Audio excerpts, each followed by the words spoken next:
இன்றைக்கி என்ன சமைக்க போகிறேன்?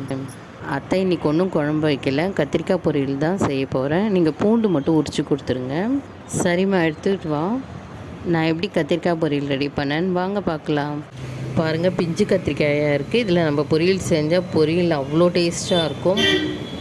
வானலில் 2 ஸ்பூன் எண்ணெய் சேர்த்துக்கிறேன். எண்ணெய் காய்ஞ்சதும் உளுத்தம்பருப்பு, கடுகு, ஜீரகம் வறுபட்டதும் உரித்து வச்சுருக்க பூண்டை சேர்த்து வதக்கிறேன். கொஞ்சம் தட்டி போட்டால் இன்னுமே நல்லாயிருக்கும். கத்திரிக்காய் கட் பண்ணி தண்ணியில் போட்டு வச்சுருக்கேன். பூண்டு வறுபட்டதும் இந்த கத்திரிக்காயை வானலில் ஆட் பண்ணிக்கிறேன். லோ ஃப்ளேமில் வச்சு கலக்கி விட்டுக்கிட்டே இருக்கலாம். பாருங்கள், கத்திரிக்காய் கலர் லைட்டாக சேஞ்ச் ஆகிருக்கு. இந்த ஸ்டேஜில் ஒரு சிட்டிகை மஞ்சள்தூள், 2 ஸ்பூன் மிளகாத்தூள், தேவையான அளவு உப்பு, 1/2 டம்ளர் தண்ணி ஊற்றி கலக்கி விட்டு க்ளோஸ் பண்ணிடுறேன். 10 மினிட்ஸ் கழித்து ஓப்பன் பண்ணி பார்க்குறேன். கத்திரிக்காய், பூண்டு எல்லாமே நல்லா வெந்திருக்கு. லோ ஃப்ளேமில் வச்சு கலக்கி விட்டுக்கிட்டே இருங்க. குழம்பே